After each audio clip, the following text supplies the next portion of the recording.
Tu te réveilles à 6h47, 7 minutes avant ton alarme. Ton corps le sait. Il fait ça depuis 4847 jours, presque 13 ans. Même entreprise. Tu te dis que c'est la sécurité.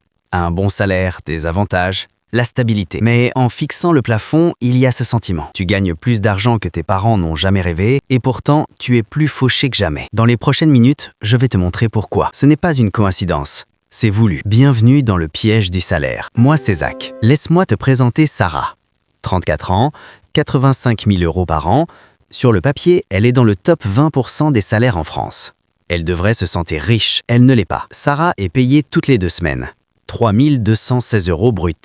Après impôt, 2 458 euros. Et c'est là que le piège devient intéressant. Le système ne lui présente pas de choix. Il ne dit pas « voici ton argent, décide ». Non. Il fait quelque chose de bien plus intelligent.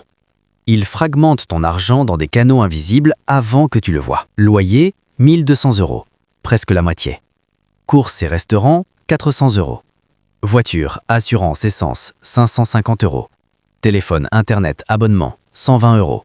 Facture, 140 euros. Au moment où Sarah voit vraiment son salaire, elle a déjà dépensé 2 410 euros de ses 2 458 euros. Il lui reste 48 euros pour 2 semaines. Mais voici le génie psychologique. Sarah ne ressent pas ça comme une privation. Elle a une voiture, un appartement, elle a réussi. Le système te donne juste assez de confort pour t'empêcher de te demander pourquoi tu ne construis pas de richesse. C'est la première arme du piège.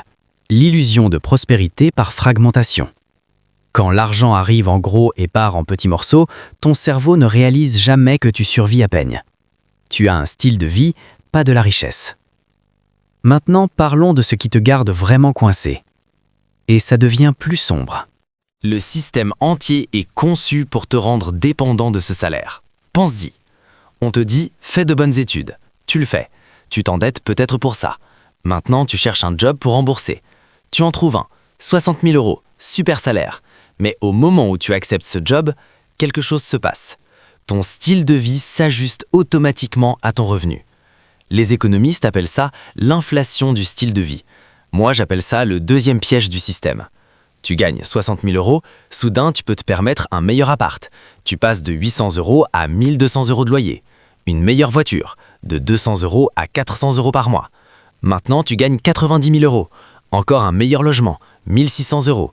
Une meilleure voiture, 500 euros. Des vacances que tu ne prenais pas avant. Chaque augmentation ressemble à de la liberté, mais chacune resserre l'étau. Pourquoi ? Tu n'es plus libre de quitter ce job parce que tu as besoin de ce salaire pour maintenir ton style de vie. Tu as construit une vie financière qui nécessite des salaires constants. C'est ce que j'appelle les menottes dorées. Le pire, tu te les fais toi-même. Le système ne t'a pas forcé, il a juste présenté l'option et la psychologie humaine a fait le reste. On voit le progrès comme monter, pas comme devenir riche. Alors on monte vers un style de vie qui consomme chaque centime qu'on gagne. Un PDG qui gagne 500 000 euros par an peut être aussi piégé qu'un salarié à 50 000 euros, si son style de vie nécessite 450 000 euros. Le salaire ne détermine pas ta liberté. L'écart entre tes revenus et tes dépenses, oui. Et le système est conçu pour garder cet écart le plus petit possible. Laisse-moi te parler de mon ami David. Il travaillait dans la tech, 6 chiffres, mais il était malheureux. Chaque fois qu'il pensait démissionner, son estomac se serrait. Pourquoi ? Parce qu'il s'était déjà engagé. Maison à 400 000 euros, 2 crédits auto, enfant en école privée. Un jour, sa boîte lui offre une promotion. 20 000 euros de plus. Il se sent soulagé, reconnaissant. Il a l'impression d'avoir gagné. 2 semaines plus tard, son propriétaire augmente le loyer. Son prêt s'ajuste.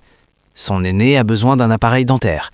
Il change de voiture. L'ancienne coûte trop cher en réparation. Et comme ça, son stress financier n'a pas diminué. Il est resté exactement le même. C'est le tour le plus vicieux du système. Tu ne construis pas de richesse avec tes augmentations, tu augmentes juste tes obligations plus vite que ton revenu ne grandit. C'est pourquoi la personne qui gagne 30 000 euros par an et celle qui gagne 300 000 euros reportent souvent les mêmes niveaux de stress financier. Le système est ingénié pour que tes dépenses obligatoires rattrapent toujours. Et quand tu vis de salaire en salaire, même confortable, tu es prévisible, contrôlable.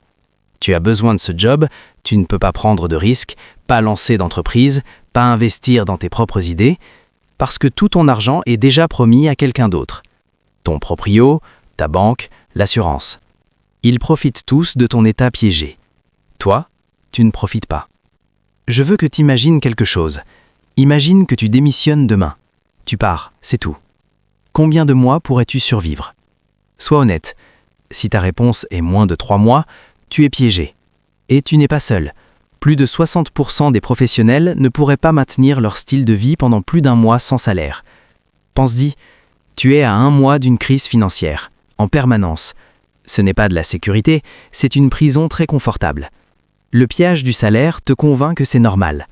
Travaille, gagne, dépense. Travaille plus, gagne plus, dépense plus. Mais ce n'est pas inévitable. Ce n'est pas une loi physique, c'est un choix qu'on a fait pour toi. Au moment où tu réalises que ton salaire ne te garde pas riche, il te garde juste assez occupé pour ne pas devenir riche, tout change. Parce qu'une fois que tu le vois, tu ne peux plus l'ignorer. Tu commences à poser des questions différentes. Pas comment gagner plus, mais pourquoi tout mon argent part. Pas comment avoir une promotion, mais comment construire des actifs au lieu d'obligations.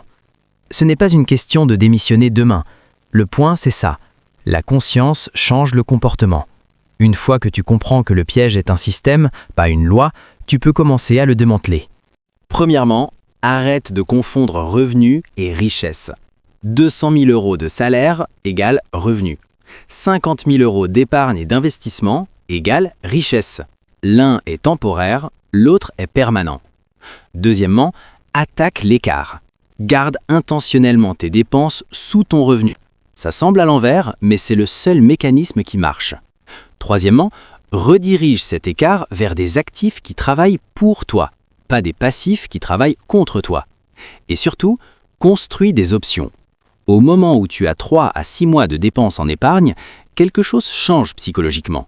Tu n'es plus piégé, tu peux négocier mieux, tu peux prendre des risques, tu peux quitter des situations qui ne te servent pas. L'objectif n'est pas juste de gagner plus. L'objectif est de devenir indépendant de l'exigence du système que tu as besoin de ce salaire. Parce qu'au moment où tu n'en as plus besoin, tu es libre. Le piège du salaire est réel. Il est sophistiqué, mais il n'est pas inévitable. Les gens qui s'en échappent ne sont pas plus intelligents ou chanceux que toi. Ils sont juste devenus conscients. Ils ont vu le système pour ce qu'il est. Et ils ont décidé que le confort n'était pas la même chose que la liberté. Tu as ce même choix. Abonne-toi si tu veux apprendre les vraies mécaniques de construction de richesse, pas juste comment gagner de l'argent. On décortique la psychologie de l'argent, les systèmes qui contrôlent tes finances et comment les battre. Nouvelle vidéo chaque semaine. Chacune te rapproche de la vraie liberté financière. Merci d'avoir regardé et on se voit dans la prochaine.